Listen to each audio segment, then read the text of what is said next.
Mi nombre es Lina Marcela Ortiz Meneses, estudiante de la Universidad de Santander, Campus Valledupar. En el día de hoy me compete exponer y explicar el tema juramento estimatorio y el artículo 206 del Código General del Proceso, que habla de este mismo.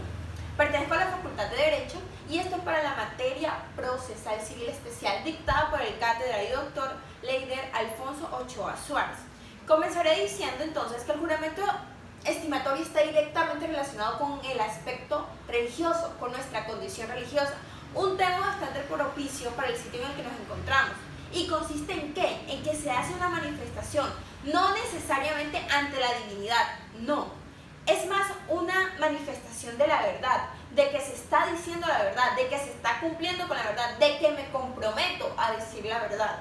Y que en el caso de que se rompa esa manifestación o esa promesa, voy a tener consecuencias. Traerá consigo consecuencias.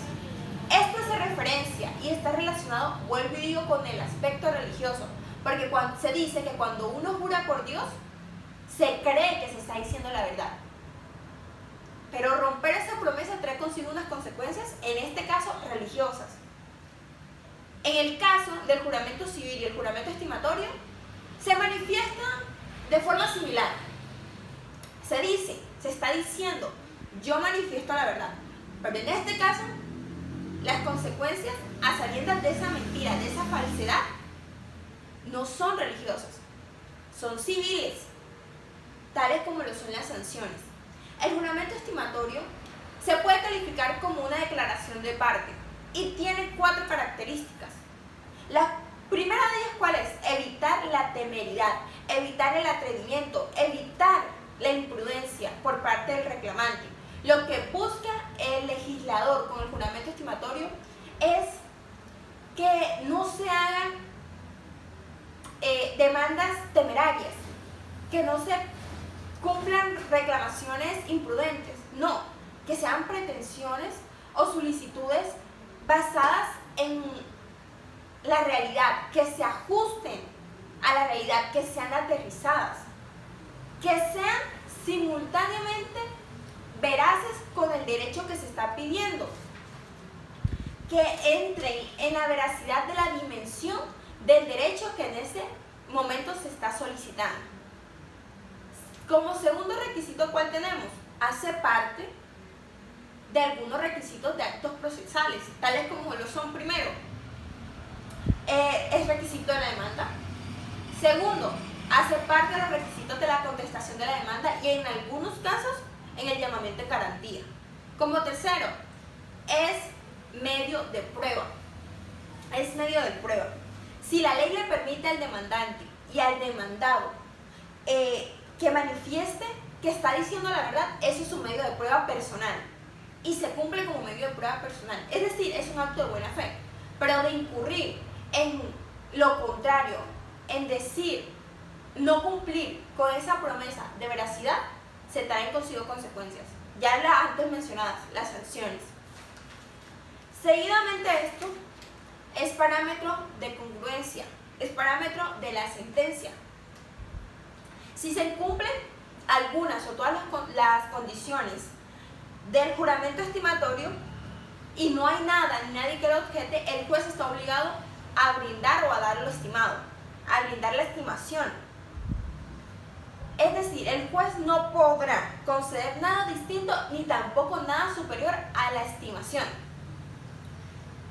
Ya vistas estas características del juramento estimatorio, veamos dónde debe estar el juramento estimatorio. Y como respuesta obvia, es requisito indispensable de la demanda, es decir, en la demanda. Ahora ustedes se preguntarán, ¿en cuál demanda? ¿Demandas declarativas, demandas ejecutivas o procesos ejecutivos o procesos declarativos?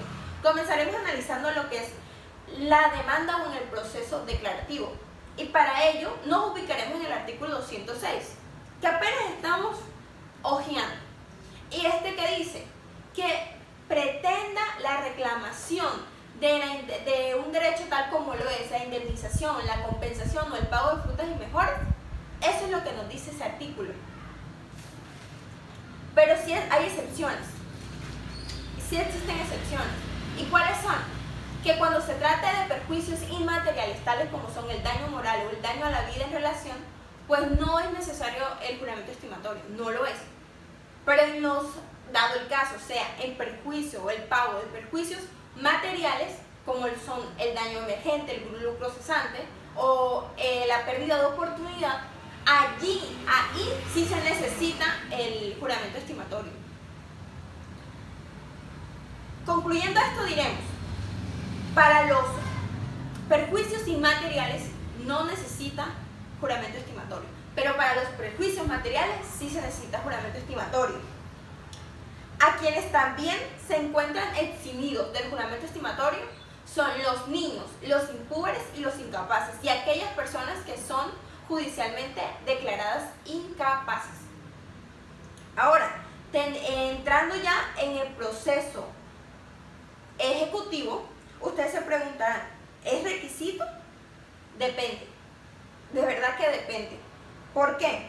Porque como anteriormente lo dije, el artículo 206 nos habla de que se pretende el reconocimiento de una indemnización, del pago de frutas o mejoras o de una compensación. Pero si analizamos la palabra reconocimiento, la desciframos, la desglosamos y buscamos, nos damos cuenta que reconocimiento, esa palabrita también nos puede llevar al término verificar, verificación. Verificar si es cierto o no, si es real o no, si algo es verdadero o no.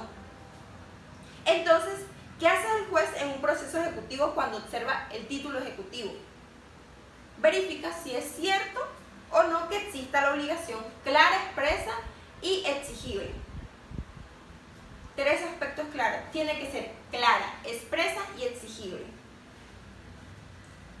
Después de todo, el asunto no es tan engorroso. Ya no lo vemos tan blanco, tan negro, tan gris, nada. Ahora, entonces queda al libre albedrío de quien pretenda al uso del juramento estimatorio en los procesos ejecutivos. Y no es necesariamente para el cumplimiento de la obligación, como es el pago de la indemnización, de la compensación o el pago de frutos o mejoras. No. Esto es para cuando se pretenda los intereses derivados de una suma dineraria que deba cumplir el requisito del juramento estimatorio. Claro está.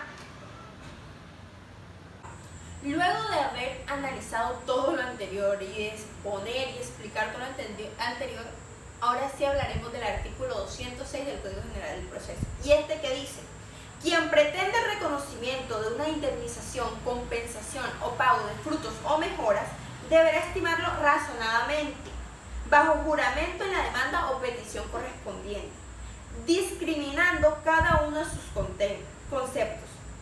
Dicho juramento hará prueba de su monto mientras su cuantía no sea objetada por la parte contraria dentro del traslado respectivo.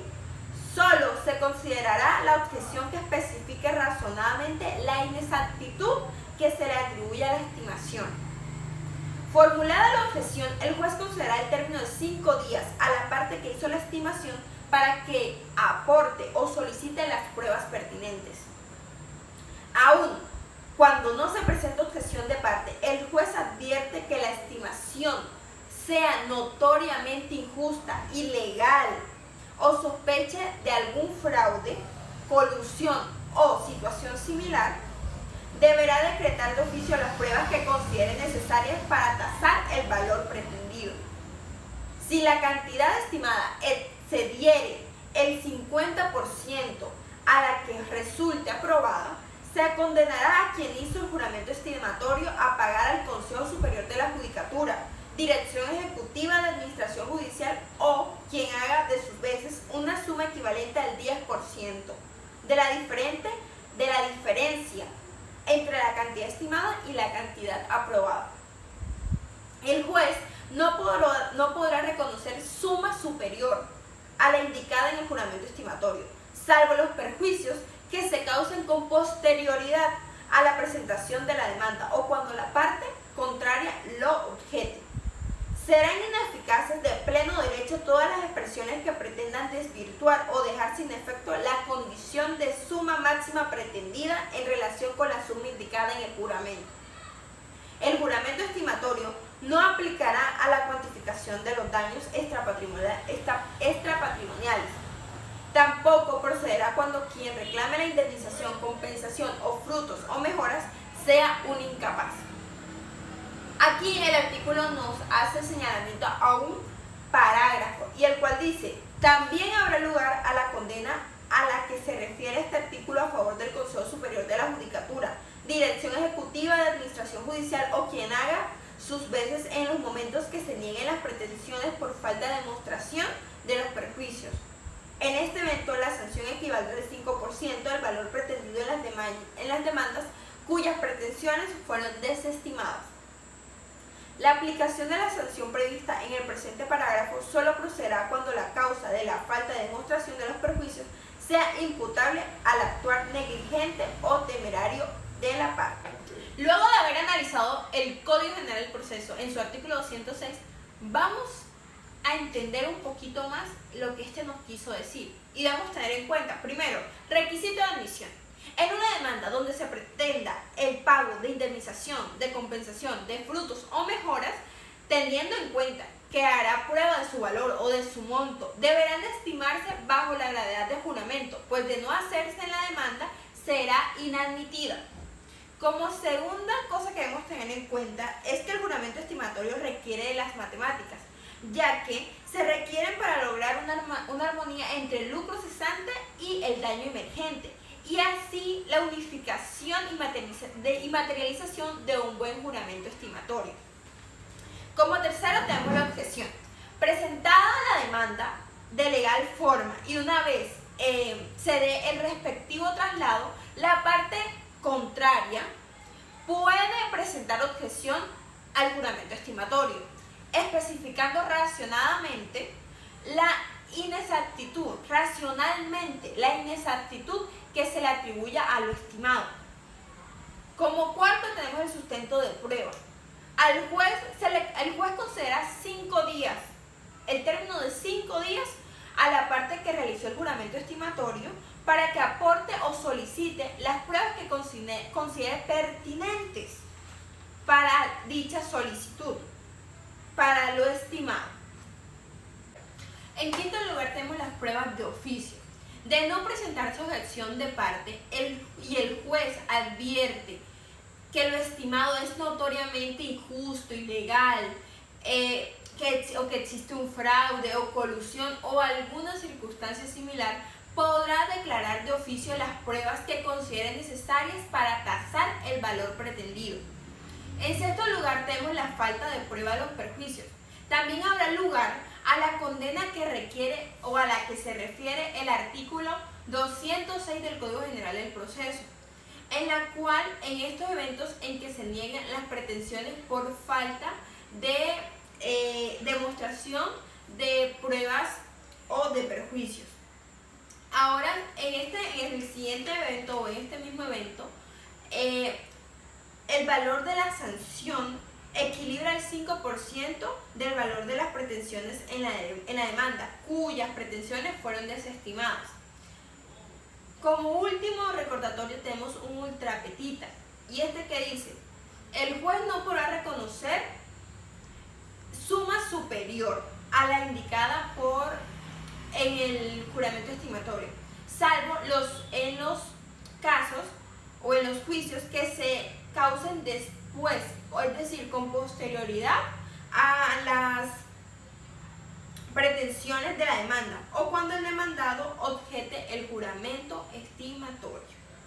Entonces, terminando así, damos por terminada esta exposición y esta explicación. Espero que haya sido de ayuda y nos vemos en una próxima.